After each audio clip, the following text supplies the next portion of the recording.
ये डेलीगेशन जा रहा है, इसमें सब पार्टी के नेता हैं। हम ये कह रहे हैं आतंकी भी वही हैं, वैसे ही घूम रहे हैं। हम ये कह रहे हैं कि वैसे ही ये डेलीगेशन घूम रहा है। ये डिसरिस्पेक्ट दिखाता है एक नीति की तरफ जो भारत ने अपनाई है अपने पार्ट रखने का दुनिया भर में। नहीं दिखाता। नहीं, पहले देखिए कौन ना मैं नहीं मानता इस बात को। मैं जयराम रमेश जी मेरे पॉलिटिकल सीनियर है, बहुत इज्जत करता हूं, बड़ा सीखा है उनको देख करके। As a minister, environmental minister के रूप में भारत को एक मेजर योगदान दिया है उन्होंने। एक इंटेलेक्चुअल मेंबर ऑफ पार्लियामेंट रहे हैं, उनकी तरह नहीं जो खाओ पियो आजकल घूम रहे हैं। So let us know whom we are talking of, number 1। Number 2, I endorse what he said. उन्होंने आतंकियों को डेलीगेशन से इक्वेट नहीं किया है।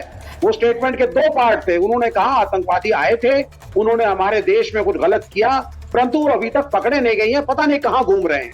And at the same time जो डेलीगेशन अभी गया है उसके अंदर फॉल्ट्स हैं। पहला फॉल्ट है उसमें उसको हर डेलीगेशन को 7 में से टेक्निकली एक कैबिनेट मिनिस्टर को हेड करना चाहिए था। वो एक ऑफिशियल विजिट बनती।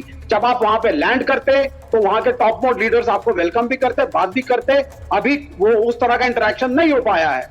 2 दिन पहले ओवैसी साहब ने कुवैत के अंदर एक जबरदस्त कोशिश करी भारत की तरफ से समझाने की कि साहब पाकिस्तान को जो है वो हटाया जाए और ब्लैकलिस्ट करा जाए, उसकी फाइनेंशियल असिस्टेंस ना दी जाए। लेकिन what is the result? After 3 hours Pakistan के वर्कर्स का जो वीजा था, जो 11 साल से रोका हुआ था, कुवैत ने वापस बहाल कर दिया। अगर आप देखिए इसमें बात देशद्रोह या पाकिस्तान समर्थन की नहीं है। आप एनालाइज तो करें ना कम से कम हम लोग एज एक्सपर्ट्स कि क्या हो रहा है, क्या रिजल्ट आ रहा है। It is necessary for the growth of the nation.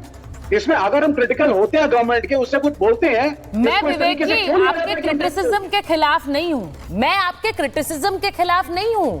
देखिए विपक्ष की एक फितरत है और वो हमने ऑपरेशन, हमने उस सर्जिकल स्ट्राइक के समय भी देखा, हमने उसको बालाकोट के समय पे भी देखा है कि आप सरकार को घेरने के लिए कोई भी हद तक जा सकते हैं। ये दुर्भाग्यपूर्ण लगता है मुझे कई बार। और इस बार भी आप विदेश नीति पर सवाल उठा रहे हैं। मेरा सीधा सवाल है, क्या ये समय है मुझे अपने घर की एकजुटता दिखानी है या अपने घर की दरारें दिखानी है? ये आप तय करेंगे। अगर आपको सबके सामने अपने घर के झगड़े और दीवारें दिखानी है, दरारें दिखानी है, तो ये बहुत बहुत सैड है सर। किसी भी डेमोक्रेसी में जब जो बाइडेन प्रेसिडेंट थे यूनाइटेड स्टेट्स के, तो डोनाल्ड ट्रंप और रिपब्लिकन्स उनके क्रिटिसाइज भी करते थे, सवाल भी पूछते थे। जहां जहां प्रजातंत्र होगा वहां प्रश्न पूछे जाते हैं। बीजेपी पूछती थी, जब कांग्रेस की सरकार थी, इसे बुरा मानने वाली कोई बात नहीं है। नंबर 1, इसका मतलब यह नहीं होता कि देश टूट गया हम साथ में नहीं है। अरे भाई, ऑपोजिशन का काम है सजेशन देना, क्रिटिसाइज करना। पीओके राम भद्राचार्य के पास पहुंच गए। राम भद्राचार्य कह रहे हैं मुझको ये गुरु दक्षिणा दे दो। अरे भाई, Bihar is a part of India, Purvanchal is a part of India, UP is a part of India. And what about POK? What about POK? हम खुद What about POK? अपने को POK is not part of India. POK wants India is prosperous. नहीं, POK Bharat का हिस्सा नहीं है क्या? बताइए। आप तो अखंड भारत भी ले लें, 10 साल से अखंड भारत की बात हो रही है। मैं आपसे पूछ रही हूँ विवेक जी, अभी इस वक्त इस डिबेट में पार्टिसिपेंट आप हैं, इसलिए आपसे पूछती हूँ। आपको इतनी दिक्कत है कि राम भद्राचार्य ने कैसे कह दिया कि पीओके मुझे दक्षिणा में दे दीजिए। पीओके भारत का हिस्सा नहीं है क्या सर? नहीं, हो या ना हो, प्रायोरिटी नहीं है। प्रायोरिटी पहले बच रहे हैं आप, जो हिस्सा हमारे आप बच रहे हैं। आप ये भी नहीं बोल पा रहे कि पीओके हमारा हिस्सा है। बिजली खाना दीजिए पहले आप ये भी नहीं बोल पा रहे कि पीओके हमारा हिस्सा है। उड़ीसा में दीजिए, यूपी। और अगर कोई बोल रहा है इनकी फितरत है, ये फितरत है, इसलिए करेंगे। आपको उससे भी दिक्कत है, आपको उससे भी दिक्कत है। हम तो बांग्लादेश भी ले लेंगे, हम तो पाकिस्तान भी ले लेंगे, अफगानिस्तान भी ले लेंगे। सर बांग्लादेश तो हमने बांग्लादेश के तो 2 टुकड़े, पाकिस्तान के तो 2 टुकड़े करके हमने बांग्लादेश दे दिया भाई, दे दिया। मुझे दिक्कत इस बात की है, जब बांग्लादेश के लिए इंदिरा गांधी की बात होती है तो उसमें तो आप कहते हैं इंदिरा गांधी ने 2 टुकड़े कर दिए, लेकिन जब ऑपरेशन सिंदूर होता है तो उसमें मोदी जी का नाम मत लीजिए। उसमें मोदी ने कुछ नहीं किया है।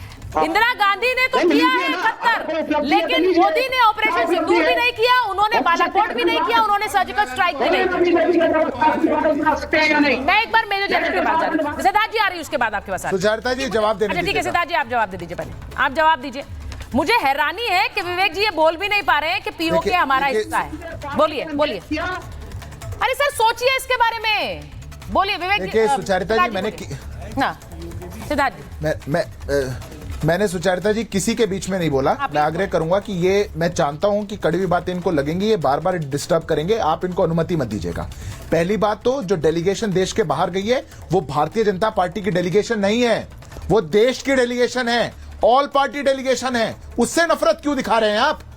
दूसरी बात, आपने कहा डिप्लोमेसी फेल हो गई इसलिए डेलीगेशन गई है। जब 2008 में मुंबई का हमला हुआ था उसके बाद तब की यूपीए की सरकार ने डेलीगेशन भेजी थी। कहा किसी ने कि आपकी डिप्लोमेसी फेल हो गई कि इसलिए डेलीगेशन जा रही है, ऑल पार्टी डेलीगेशन जा रही है? कभी किसी भारतीय जनता पार्टी के नेता ने कहा तो कोट करिए शो पर। पर आप लोगों के डबल स्टैंडर्ड्स हैं। देश की कोई डेलीगेशन भारत की बात बाहर रख रही है तो आप उसकी तुलना करेंगे टेररिस्ट से कि वो देश के सांसद टेररिस्ट की तरह घूम रहे हैं। यह पहली बात। दूसरी बात, पाकिस्तान से इनका प्रेम बहुत पुराना है सुचरिता जी, और ये प्रेम का ही कारण है कि विवेक जी जैसे लोग पीओके को अपना नहीं बता सकते, उसको अपना ले नहीं सकते। मैं याद दिलाता हूं आपके दर्शकों को, हाजी पीर का पास था, भारत की सेना ने कब्जा कर लिया था। वो रास्ता था कश्मीर के अंदर, पाकिस्तान ऑक्युपाइड कश्मीर के अंदर, जहां से इन्फिल्ट्रेशन होती थी। ताशकंद के समझौते में कांग्रेस पार्टी ने उसको जाने दिया, आपने उसको छोड़ दिया। लाहौर तक हमारी सेना चली गई थी, सेना लाहौर के 20 किलोमीटर दूर थी, कल्चरल कैपिटल था पाकिस्तान का, सेना ने जीत लिया था। ताशकंद के समझौते में आपने उसको जाने दिया। 71 के युद्ध के अंदर 93,000 सैनिक हमारे पास थे, उनके हमने बंदी बना लिए थे। पीओके के लिए एक शब्द आप लोगों ने नहीं कहा। 71 के अंदर हमारी सेना ने लगभग 15,000 स्क्वायर किलोमीटर सिंध और पंजाब का कब्जा कर लिया था। एक शब्द आपने उसके लिए नहीं कहा, खाली कर दिया, सेना को वापस बुला लिया। सेना जीतते रहे, आप हारते रहे। और आप क्या करते थे? 2008 में मुंबई में हमला हुआ, 166 लोग मारे गए।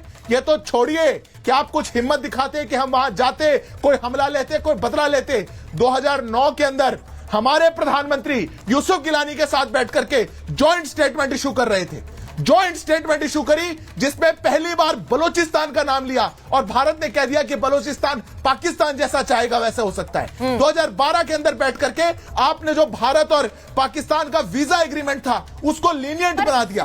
हमारे विदेश मंत्री मिले और उनके विदेश मंत्री मिले। 2012 के अंदर आपने एफडीआई को अलाउ किया। सिद्धार्थ, मैं एक सवाल आपसे पूछूंगी क्योंकि मेजर जनरल सिन्हा बैठे हुए हैं। प्रेमी इतिहास है। मैं मेजर जनरल, देखिए मैं हर बार ये कहती हूं और मुझे पता है कि हर भारतीय की भावना इसमें शामिल है कि पीओके भारत का अभिन्न अंग है और मुझे इसमें कोई गुरेज नहीं है ये बात कहने में। जो नहीं बोलना चाहे वो अपना देखें, हम तो ये बोलते हैं। और मैं मेजर जनरल सिन्हा आपसे पूछ रही हूं, जब राजनाथ सिंह जी ने ये बात कही है, उन्होंने कहा कि पीओके, इस बार उन्होंने जो बयान दिया, उन्होंने कहा पीओके खुद कहेगा मैं भारत हूं। ये बहुत इंपॉर्टेंट स्टेटमेंट है।